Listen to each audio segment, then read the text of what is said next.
요즘에 우리 목사님들이 많이 염려하고 교회가 많이 염려한 것 가운데 하나가 이렇게 길게 계속되어지는 이 상황이 정말 믿음이 견고하지 못하며 많은 사람들이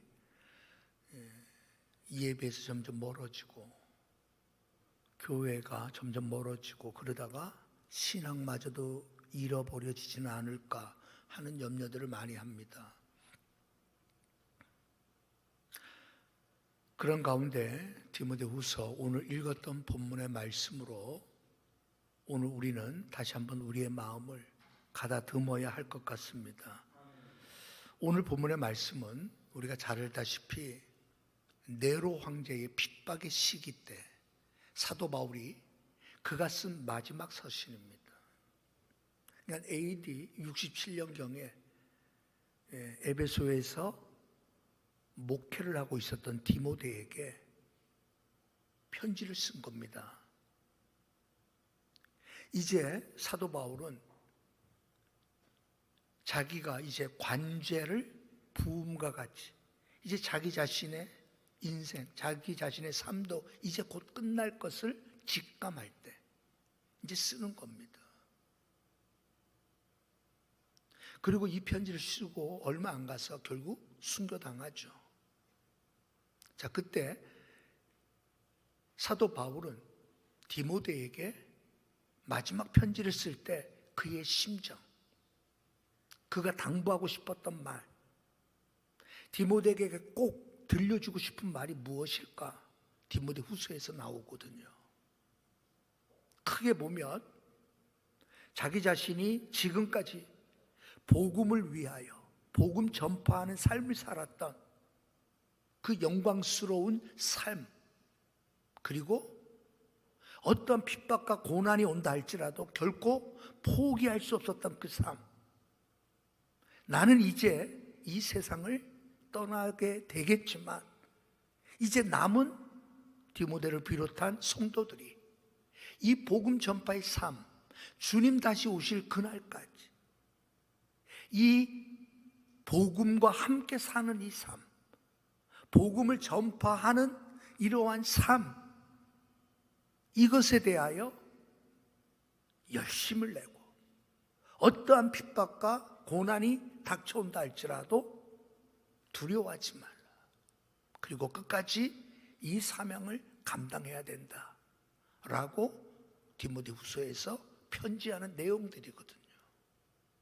그런데 저는 특별히 이 본문의 말씀을 보면서 디모데가 목회를 하고 있었던 에베소 교회, 물론 그 당시 거짓 스승들의 가르침, 아주 굉장한 문제였었거든요. 물론 율법주의자들의 잘못된 가르침, 또 영지주의자들의 잘못된 가르침도 있었지만 디모데 후서를 통해서 사도 바울이 디모데에게 정말 교회 안에 있어서 두려워해야 될 것이다. 이단들의 문제가 아니다. 말도 안 되는 진리를 가르치는 사람들에 관한 이야기가 아니다. 정말 중요한 문제가 있는데 그게 바로 뭔가 하면 믿음 따로, 행함 따로인 삶. 머리로는 다 믿고 지식으로는 다 알 것 같은데 몸이 안 따르는, 순종이 안 되는 겁니다. 무조건 순종이 안 되는 겁니다. 머리로서는 당연히 그래야 해야 되는 줄 알면서도 손이 안 따라가요. 내 지갑이 안 따라가는 거예요. 내 삶의 모습들이 안 바뀌는 거예요. 그래서 여러분, 디모데 후서에서 그런 부분들에 관한 언급이 많습니다. 선한 양심, 착한 행실, 하나님 앞에서 바른 삶. 왜냐하면 여러분, 믿음에 대해서는 다 믿는다고 하는데 그 믿음을 보여줄 수 있는 행동이 그들에게는 안 보이는 거예요. 이것이 교회의 문제라고 바울은 생각한 겁니다. 경건의 모양은 있으나 경건의 능력을 부인하는 자들이라고 여러분 그래서 책망하는 겁니다. 오늘 여러분 우리를 교회에서 예배에서 멀어지게 만들고 오늘 우리를 교회에서 멀어지게 만들고 결국 그러다가 배도하는 일까지 이르게 되는 이유는 하나입니다. 따로입니다. 믿음 따로 행동 따로가 결국 우리를 그렇게 만드는 거예요.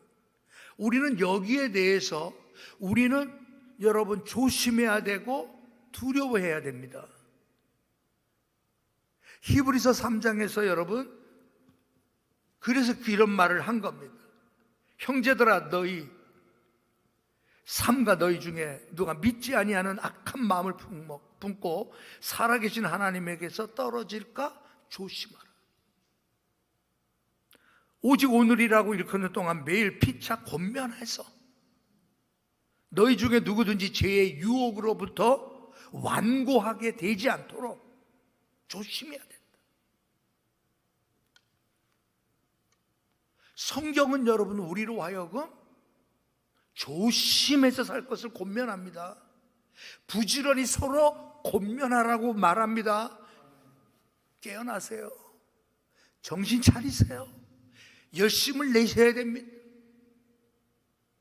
말씀 앞에 우리가 바로 서야 됩니다. 기도하는 일을 게을러서는 안 됩니다.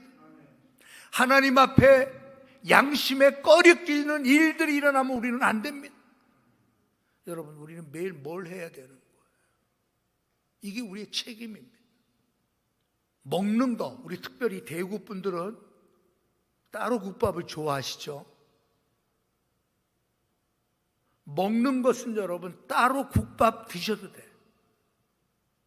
그러나 신앙에는 따로 신앙은 없습니다. 늘 기억하셔야 돼요. 왜 우리로 하여금 하나님에게서 멀어지게 만드는 게 뭘까? 우리로 하여금 이전의 교회에 대한 열심에서부터 우리를 멀어지게 만드는 게 뭘까? 여러분 그것이 바로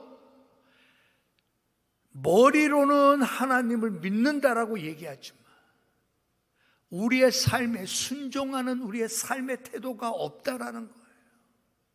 그래서 디모데는 그것을 주의하라고 권면합니다. 자, 오늘 이런 같은 이 일에 대해서 우리는 어떻게 하면 우리가 그것과 같은 이 위기로부터 우리가 여러분 이겨낼 수 있을까? 사도 바울은 자기 자신의 경험을 비추어서 자기 자신의 신앙의 어떤 체험을 통하여 디모데에게 말하는데 두 가지 부분을 언급합니다. 하나가 예수 그리스도를 알아가는 삶입니다.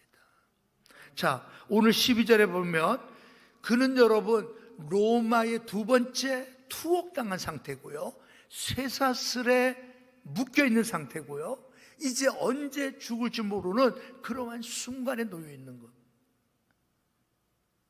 그럼에도 불구하고 그는 자신의 이 모습이 부끄럽지 않다라고 얘기하고 있는 거예요. 나는 이 모습이 부끄럽지 않다라는 거예요. 오히려 그에게 있어서는 이것은 자랑스러운 일이었을 거예요. 오늘 사도 바울이 이러와 같이 살 수 있었던 이유에 대하여 말하죠. 그게 바로 뭐냐? 내가 믿는 자를 내가 알기 때문이라는 거예요. 다시 말해서 내가 믿는 하나님, 내가 믿는 예수님을 나는 너무 잘 안다는 거예요. 그래서 여러분 우리가 성경 공부가 필요한 겁니다. 그래서 우리가 체계적으로 배워가는 게 필요한 겁니다. 그냥 여러분 우리가 설교 듣고 여러분 우리의 신앙은 자라나지 않습니다. 내가 예수님에 대하여 하나님에 대하여 알아가면 알아가는 만큼 내 신앙은 자라나는 거예요. 그분에 대해서 내가 아는 것만큼 내 안에 믿음은 견고하게 자리 잡는 겁니다. 사도 바울은 나는 내가 믿는 그분을 나는 너무 잘 알아. 그분이 어떤 분인지 너무 잘 알아. 왜? 30년 전에 다메섹에서 이 바울을 만나 주셨던 분이었잖아요. 30년 동안 복음 전파하며 살아왔던 자신의 삶에 늘 함께했던 분이죠. 그가 여러분 수많은 사람들이 복음 전파로 인하여 구원받는 그 놀라운 일들을 보았을 때 늘 함께 있었고, 그가 여러분 루스드라와 이고디온에서 돌에 맞아 죽어갈 때도 그분은 그와 함께 있었잖아요. 그가 마음에 두려워 떨 때 바울아 걱정하지 마라 말씀하시며 위로해 주셨던 분이 그분이었잖아요. 너무 잘 알아요. 오늘도 여러분 원수 마귀는 우리로 하여금 여러분 예수를 믿지 못하게 만드는 게 아닙니다. 교회 못 나가게 만드는 게 아니에요. 정말 두려운 거는 교회는 나오는데 주님을 알아가려고 하는 마음이 없게 만들어요. 하나님을 알아가고 싶은 마음이 생기지 않는 거예요. 그냥 교회 나오면 자동적으로 여러분 천국 간다라고 생각해요. 교회 다니면 자동적으로 그냥 축복받는다라고만 생각한단 말이에요. 원수 마귀가 여러분 우리 마음속에 심어넣는 거예요. 우리는 예수님을 더 알려고 했어요. 하나님을 알아가려고 더 많이 노력을 해야 돼요. 부지런히 힘써야 돼요. 게을러서는 안 됩니다. 유명한 설교자 아더 핑커가 이 부분에 대하여 그렇게 말해요. 그리스도인들이 쉽게 천국 갈 생각하지 마라.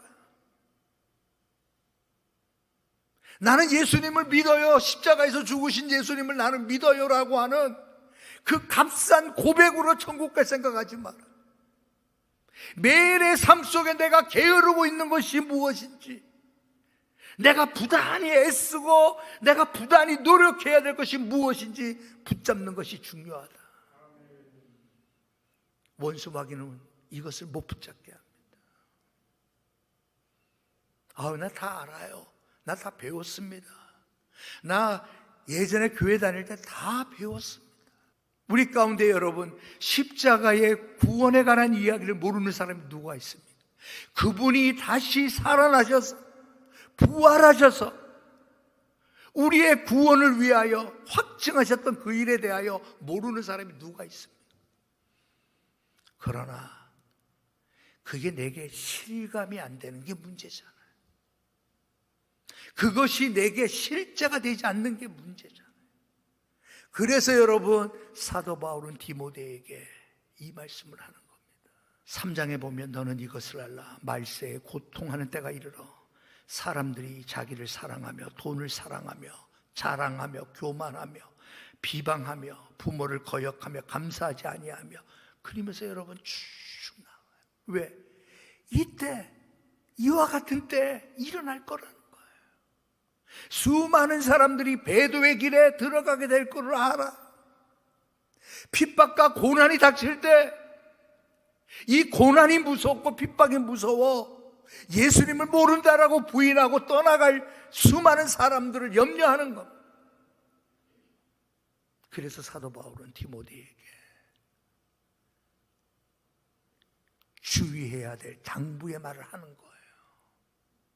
한마디로 말하면 따로 신앙이란 없다라는 거예요.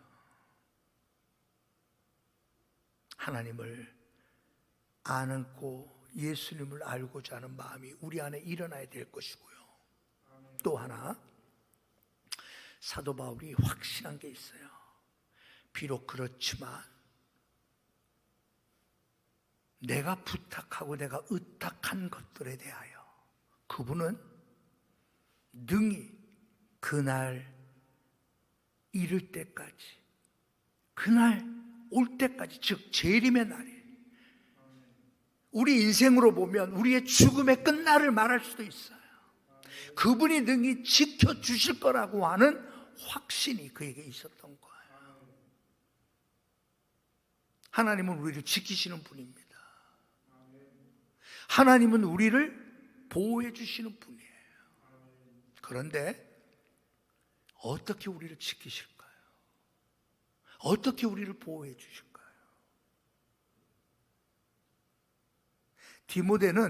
디모데에게 사도 바울은 이 복음을 위하여 살 때 수많은 핍박과 위험과 고난이 뒤따라올 것을 말해주면서 끝까지 이 일에 대하여 힘을 써야 될 것을 말합니다. 이 말의 의미는 뭐냐면 고난과 핍박 그 자체를 면해 준다는 게 아니죠. 하나님이 우리를 지키신다라고 하는 것은 우리에게 고난과 핍박과 굶주림과 여러 가지 어려운 일 자체를 막아주신다는 게 아니에요. 고난과 핍박과 환난이 있다 할지라도 그것을 이기게 하시는 힘을 주심으로 지켜주시는 거죠. 여러분, 죽고 싶은 사람이 누가 있어요? 그런데도 여러분, 왕이시여, 전하시여, 대조선이 외놈들의 보호를 받는다니요.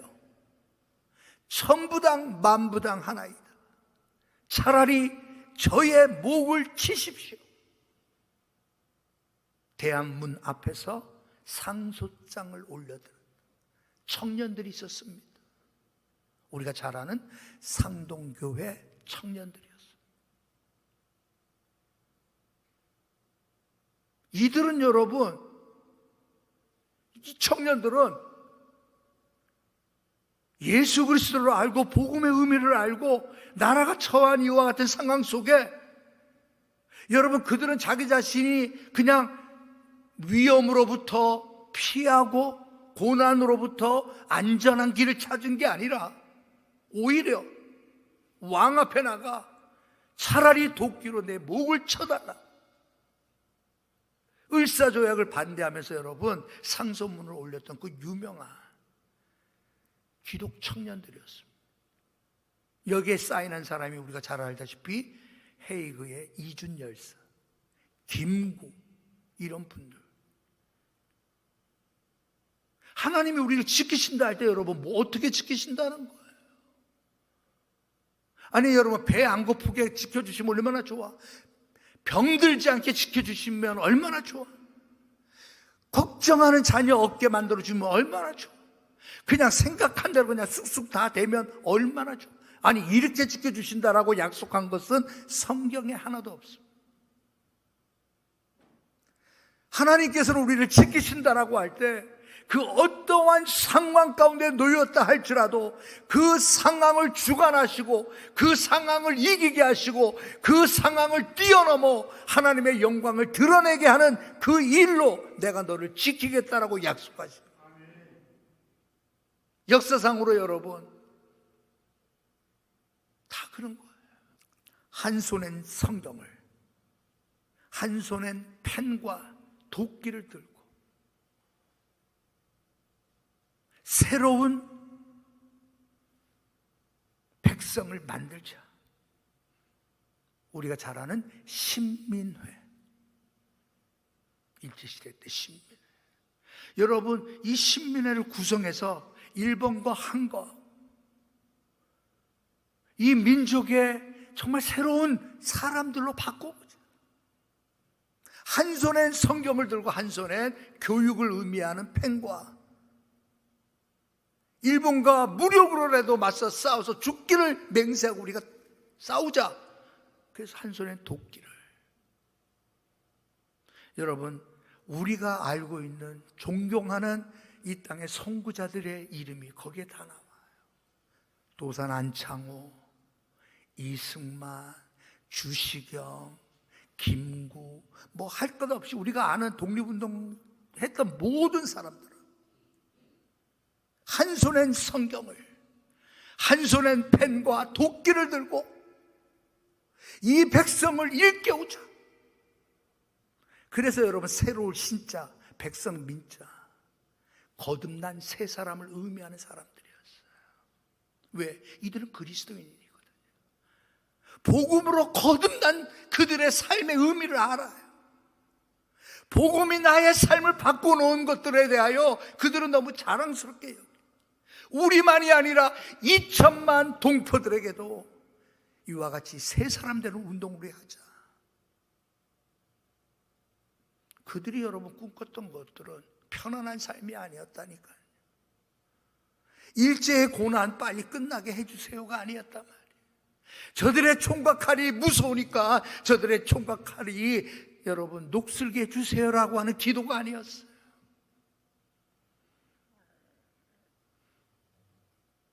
일본이 우리의 국권을 강탈하여 우리 2천만 국민을 노예로 삼는 조약을 억지로 맺으니 우리는 죽기를 맹세하고 싸우자.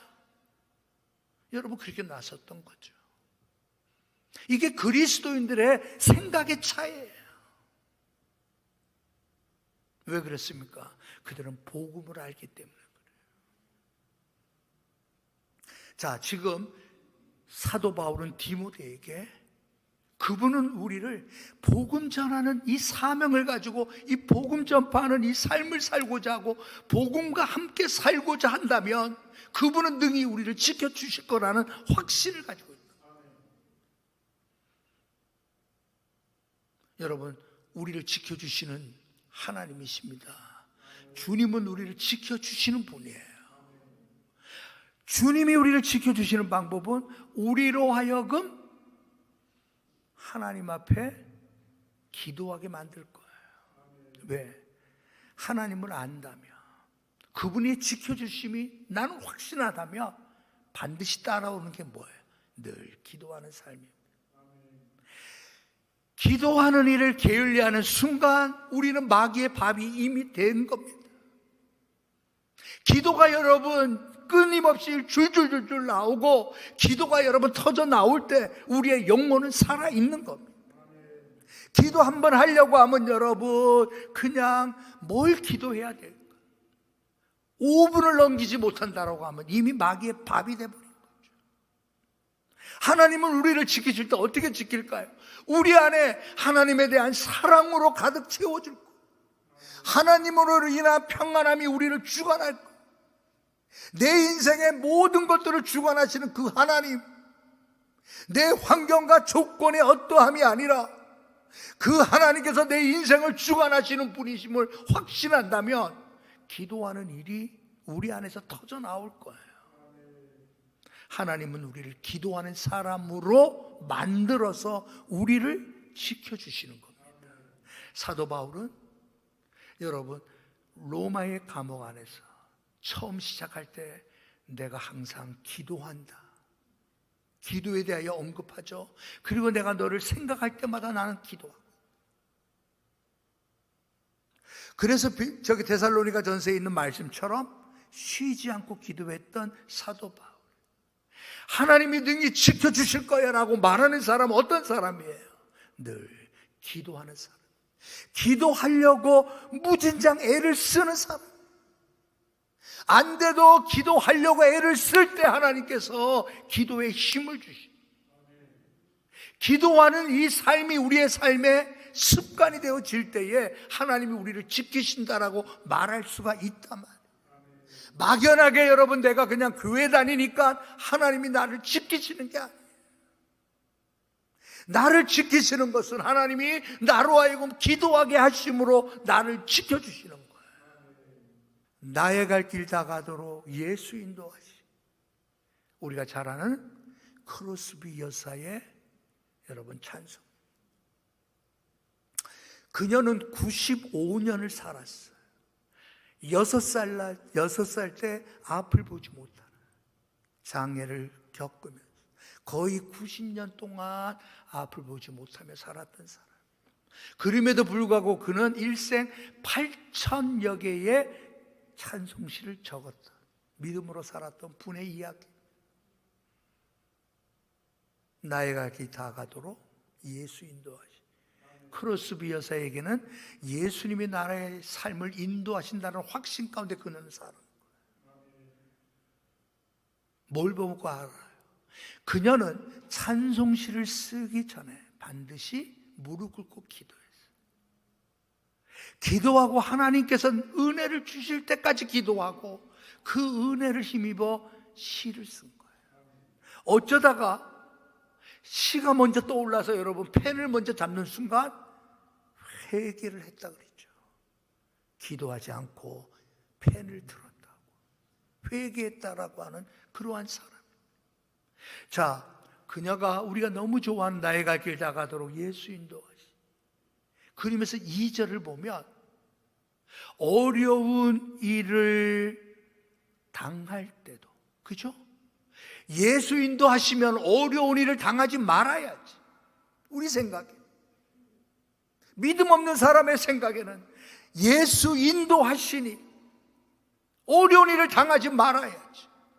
그러나 크로스비 여사는 어려운 일을 당할 때도 뭐를 주시나요? 족한 은혜를 주시네. 감당할 수 있는 은혜를 주신다. 어려운 일을 만날 때 그 어려움을 능히 이겨낼 수 있는 그 뭔가 족한 은혜, 넘치는 은혜를 주시는 거예요.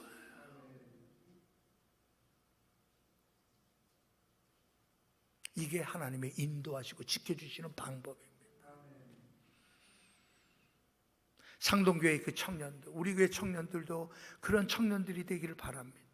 상동교회 청년들을 인도했던 전덕기라는 목사님이 계세요. 9살 때 고아였습니다. 고아로 여러분 버려진 채로 인생 이곳저곳에서 정말 힘들게 살았어요. 서양 귀신들을 쫓아다니며 괴롭히고 핍박했던 사람. 다시 말해서 선교사들 당시 서양 도깨비라고 말하면서 돌팔매질하고 쫓아다니면서 핍박했던 사람. 근데 선교사님의 정말 헌신적인 그 사랑에 녹아버려 오히려. 그래서 예수 믿게 된 사람이 나중에 목사가 돼서 상동교회, 남대문에 있는 그 상동교회를 여러분 목회를 하게 된 거예요. 그분은 39살에 일제의 감옥에서 고문 끝에 추록하자마자 세상을 떠나요. 39이었어요. 그럼에도 불구하고 그가 목회하고 그가 여러분 그 남대문 시장 사람들에게 어떤 별명이 붙었는가 하면 염 목사라는 별명이 붙었어요. 왜? 불쌍하고 가난한 사람, 그 당시에 누구 하나 돌봐주지 못하는 사람, 죽음을 이 전 목사는 다 염을 하고 하루에도 몇 사람씩 늘 주님의 사랑 고마워서 내가 갚을 수 있는 게 뭘까? 그렇게 살았던 분이라는 거죠. 여러분 그분 밑에서 신앙교육을 받았던 사람이 우리 앞서 얘기했던 모든 사람들. 여러분 우리를 지키신다라고 말할 때 우리를 편안하고 안정되고 그냥 우리가 생각하는 축복 속에서 우리가 그냥 편안하게 잘 자라도록 지키시는 게 아니라 비바람이 올 때 그 비바람을 맞설 수 있는 사람으로 키우시고 폭풍우가 내리칠 때 그 폭풍우를 뚫을 수 있고 겁내지 않는 사람으로 우리를 만들어가며 지키시는 거예요. 이게 하나님이 지키신다. 하나님 겁먹지 않게 해주세요. 세상과 겁먹지 않게 해주세요. 세상의 물질 앞에 겁먹지 않게 해주십시오. 칼럼에도 썼습니다만 금수저 은수저 따지는 이 시기 속에 예수님이 나의 수저입니다라고 선포할 수 있는 믿음을 주십시오. 여러분 이게 우리를 지키시는 하나님의 방법이라니까요. 예? 여러분 우리 아이들 보면 청년들 보면 정말 안 됐어요. 아니 저 어떻게 집을 마련할까? 나는 아주 걱정이 돼. 예? 아니 집값이 올라도 이렇게 오르면 우리 청년들이 어떻게 집을 마련해? 완전히 우리 청년들 어떻게 살려는 거야? 그런데 여러분, 우리는 그것만 봐서는 안 되잖아. 나에게는 내 삶을 통하여 하나님을 영화롭게 하는 그 일을 위하여 나는 금수저는 아닐지라도, 아니 동수저도 안 될지 모르지만 그래도 나는 예수님의 수저잖아. 주님을 위해서, 하나님 나라를 위하여, 영광스러운 복음을 위하여 내가 살 수 있는 그런 존재잖아. 오늘 여러분, 우리들의 마음속에 이러한 어떤 복음에 대한 불타는 마음을 심어줌으로 우리를 지키시는 거지. 그래서 여러분, 주님 앞에서 나가 봉사하는 게 즐겁고, 주님께 헌금하는 게 즐겁고, 기도하는 것이 기쁘고, 찬송이 절로 나오는 것이 행복하고, 여러분, 우리를 그런 식으로 우리를 이끌어 주시기에, 우리를 지켜 주시기에 환난과 핍박이 와도 다 이겨냈던 거예요. 우리의 믿음의 사람들은 다 그렇게 살았습니다. 고난 자체를 나에게서 없애주세요라고 기도했던 사람 없어요. 환난 풍파 내게 미치지 못하도록 아예 막아주세요라고 기도했던 사람 없어요. 어떠한 상황과 조건이라도 그 상황과 조건을 주장하시고 섭리하시고 다스리시고 오히려 전화위복으로 사용하시는 하나님, 내 인생을 지켜주십시오. 오늘 바울은 디모데에게 이 말을 하고 싶었던 거예요. 그러니 여러분, 고난과 맞서 싸우라고 얘기하지, 고난이 오면 피하라라고 권면한 가 없어요. 복음 때문에 당하는 그러한 고통스러운 일 당해야 된다라고 오히려 말하고 있는 거예요. 저와 여러분들의 삶 속에 하나님이 지켜주신 그 은혜를 다시 한번 생각하시고, 무엇보다도 기도하는 저와 여러분 되시길 주님의 이름으로 축원합니다. 앞서 제가 말씀드리다가 못한 크로스비 여사의 유명한 일화가 있어요. 그가 급히 이제 지불해야 될 돈이 필요한데, 급하게. 근데 1874년에 일어났던 일이에요. 그런데 암만 돈을 다 모아도 $5가 부족했다는 거잖아요. 이 $5를 여러분 어떻게 채울 수 있는 방법이, 아무리 생각해도 채울 수 있는 방법이 없는 거예요.